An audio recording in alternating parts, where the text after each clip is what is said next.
For 200 years under our system of government, it was undisputed that the president had the constitutional power to stop unnecessary spending through what is known as impoundment. This policy is anti-inflation, anti-swamp, anti-globalist, and it's pro-growth, pro-taxpayer, pro-American, and pro-freedom. I alone can get that done. Now, I'm pretty sure people who supported Donald Trump didn't expect him to drain the cops on the beat as it pertains to Wall Street financiers and big banks, which is exactly what happened with the dismantling of the Consumer Financial Protection Bureau. But nonetheless, Trump has been able to do this without so much as a peep from Republicans in Congress. Republicans who are supposed to be a part of a system of checks and balances, a check on the executive branch, if you will. But now that they've made their bed, they don't want to lay in it because with Trump cutting spending, freezing federal grants and funds, Republicans are really struggling in their states and their districts. So the Washington Post is reporting that senators have in recent days made the case to cabinet secretaries and other Trump officials to let money flow back into their states. Please, please, please let our states have the money that we allocated, please. Now, let's stop and laugh at them. John, take it away. Yeah, so I mean, it's frustrating. I guess it's really just an evolution of what we've always seen, which is like when Biden will do like a spending bill and Lauren Boebert will be like, that's terrible, tyranny, tyranny. Give me the money, give me the money, give me the money, give me the money. Vote against it, then give me the money, give me the money, give me the money. And so it's the same thing. And if you're a conservative, you're watching this, like the lesson from both of those is government spending can be awesome for your area, for your district, for your state. They just don't want other people to have it. And maybe you agree with them on that. Maybe you think it's awesome that you get stuff, but other people don't. I personally am one of the now scarce number of Americans who believe that we should have principles that apply across the board. There are some people who believe it's just me, me, me, me, me, and that's what we're seeing here. And I'm glad that there are at least some journalists still around to actually reveal it. So one of the consequences of what has happened as a result of Trump freezing federal funds is some of the healthcare clinics in rural parts of West Virginia have shuttered because they don't have the funding to operate. And while I am certain the people who are impacted by this are in fact Republican voters, Trump supporters, I find this disgusting because these people need access to healthcare. And right now they don't have access to that. So you're right. Sometimes federal spending is awesome. Sometimes it literally saves people's lives. Now, let's get to more of what is being reported here. So the Republicans are trying to finagle expectations to President Donald Trump's sweeping executive orders or cuts made by billionaire Elon Musk's US Doge service that frees hundreds of billions of dollars, including money for farmers and infrastructure projects. But we don't need infrastructure projects. I mean, everything in America is all hunky-dory. Our bridges are fine. Our roads are totally okay. We don't need to work on infrastructure at all, even though during Trump's first term, Infrastructure Week was literally every week, okay? But let's continue.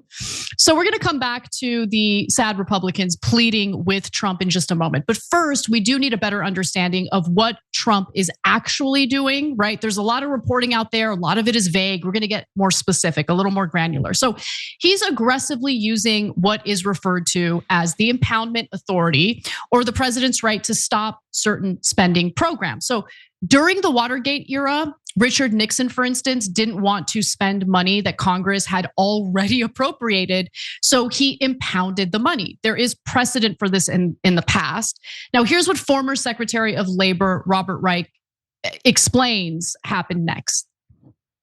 Congress the next year, in 1974, passed what's called the Impoundment Control Act, which said, no, a president cannot simply impound, decide what he's going to spend money on. No, this is Congress's prerogative.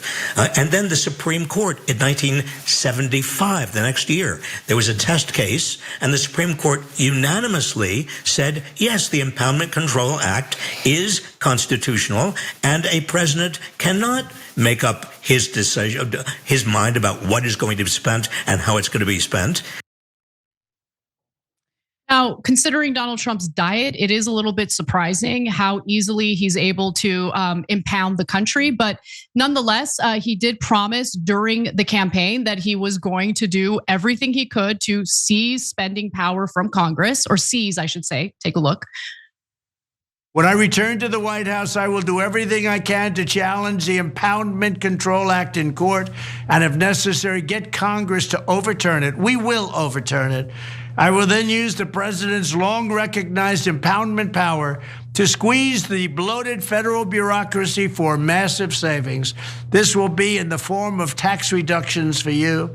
This will help quickly to stop inflation and slash the deficit. To prepare for this eventuality, on day one, I will order every federal agency to begin identifying large chunks of their budgets that can be saved through efficiencies and waste reduction using impoundment. Of course, this will not include national defense. And look, as promised, go ahead. Just to be clear, this will not include military contractors. You guys are fine. Don't stop me from getting elected, please. Yeah. So by the way, Trump was touting the House budget bill today, encouraging its passage. It includes $100 billion in additional defense spending. So you are right to point that out. But let's get back to the topic at hand. So look, as promised, Donald Trump has gone on a frenzy, an executive order signing spree. And he did, in fact, freeze federal funding as part of his executive order. So a laundry list of constitutional law experts and judges, including conservative Supreme Court Justice Brett Kavanaugh, has rejected the notion that the president has a constitutional power to essentially ignore Congress and the money that it's allocated, ignore spending laws. But Republican lawmakers fell in line anyway, because what would congressional lawmakers be if they weren't pathetic little pricks? And I'm talking about members of both sides of the aisle, to be honest with you, but nonetheless. Now, they're kind of regretting their decision a little bit here because they have to live with the consequences of allowing the president to seize their power and the money that they themselves allocated as part of previous spending bills, right? So a slew of congressional Republicans are now begging Trump and his cabinet members to allow money that they had already appropriated to flow into their states. Senator Tommy Tuberville, a close Trump ally and arguably the dumbest man on Capitol Hill, suggested last week that, pleading with the president for funds could be the new normal, as if that's okay. He says, if we have to lobby for, hey, wait a minute, what about the bridge in Birmingham? Or there's a bridge in Mobile or whatever. I think that could be very possible. Congratulations. And it's not just possible, it's already happening. Senator Lisa Murkowski said she's been lobbying pretty much all the departments to restore frozen funding that's affecting her state, including the Environmental Protection Agency, Interior Department, and Agriculture Department. She has also asked the Trump administration to exempt Native American tribes from freezes affected by an executive action targeting programs that promote diversity. There's more. Then you have another Republican, Senator Katie Britt. She says that she talked to Health and Human Services Secretary Robert F. Kennedy Jr. about the administration's drastic cuts to funding provided by the National Institutes of Health to universities for indirect costs related to scientific research. Look, I'm annoyed by these people because they have done this, right? Honestly, you've facilitated this, Katie Britt. But at least she understands the importance of the indirect costs related to scientific research. Because honestly, if you had asked me whether or not she does, I would probably say no, based on what her public statements are. But just understand, this is what she's saying behind closed doors.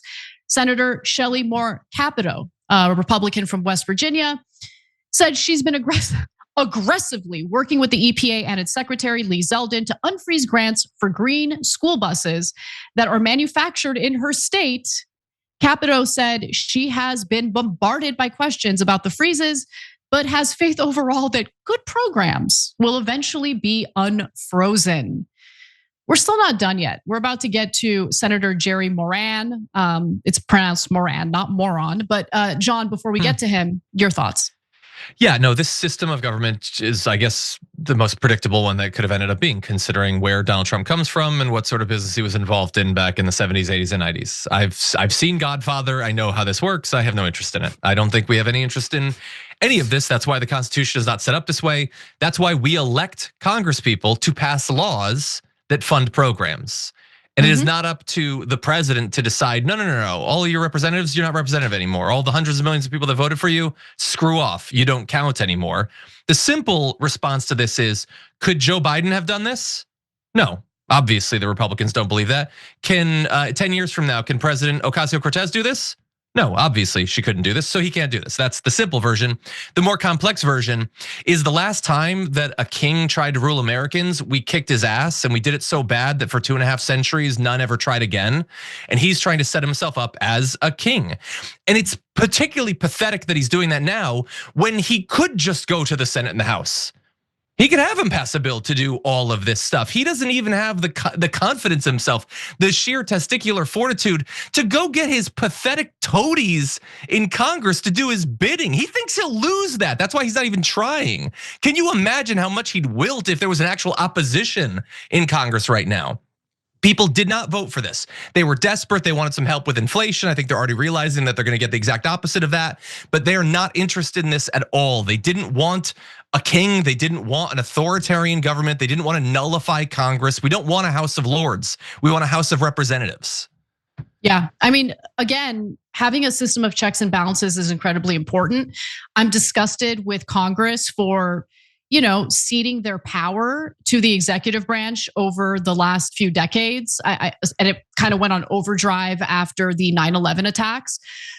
And look, it's just laughable to see what Republicans are up to behind closed doors when publicly, again and again, they only enable anything and everything the Trump administration wants to do.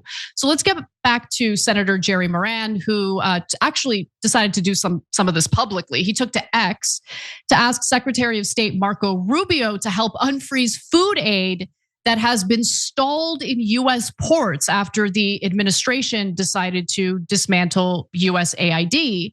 Here's what he wrote. He says, I urge Secretary Rubio to distribute the $340 million in American grown food currently stalled in US ports to reach those in need.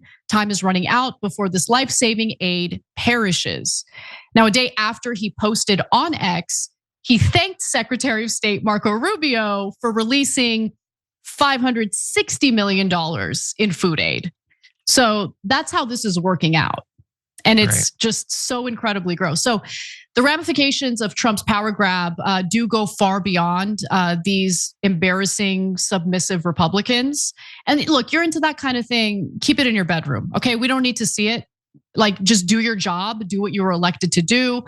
For one, it's creating confusion and it's leaving communities without necessary funding, including rural communities in West Virginia who now don't have access to the healthcare clinics that were funded by the federal government. Plus, it also creates perverse incentives. So Matt Glassman, who's a former Hill staffer who worked for the Congressional Research Service, says this, quote, I think it's very indicative of why the impoundment power is so dangerous. It creates a sort of favor factory atmosphere where you've got to beg the president for your funding. And I agree with him on that. And look, the one other thing that I'll say is, I totally get the concerns about taxpayer money getting wasted, because it does get wasted on all sorts of nonsense programs. But you want to know why that happens? Because there are literally lobbyists who lobby for that pork barrel spending. You know how you can do away with that? Get rid of money in politics. Get rid of the corruption that's baked into our system. But we're not going to do that, are we? Instead, we're going to victimize like the most powerless people in the country who rely on certain programs that are in fact funded by the federal government. And I think that's gross. And by the way, in terms of the negative ramifications, that is totally nonpartisan. And so it makes me so sad to see this. Any final words, John? Yeah, no, I 100% agree. And I'm glad that, there's shows like this that on a daily basis, you're revealing all of the different people and organizations and communities that are being hurt by this. And many of them, maybe in the end, most of them might end up being conservative, might be MAGA. We already know that conservatives draw more money from the federal government than they give the red states. So when you cut it, you're probably going to do more than 50% of the damage to the people that voted for Donald Trump. Now, I don't care about the partisan side. I think a lot of this is stupid and awful. It's incredibly dumb. I think the way he's going about it, refusing to go through Congress, is deeply un-American. I don't think it's going to be popular at all. And maybe most importantly, for the people who genuinely do want to see cuts to the government or savings or whatever, I need you to understand that even if they do end up making big cuts, and so far what Doggy has announced is basically nothing, it's not going to you. It's gonna pay off 10% of the tax cuts to the richest people in the country, and that's it, which is still going to jack up the deficit and the national debt. These checks are not going to you. Please understand that. Thanks for watching the Young Turks. We really appreciate it. Another way to show support is through YouTube memberships. You'll get to interact with us more. There's live chat emojis, badges. You've got emojis of me, Anna, John, JR. So those are super fun. But you also get playback of our exclusive member-only shows and specials right after they air. So all of that, all you gotta do is click that join button right underneath the video. Thank you.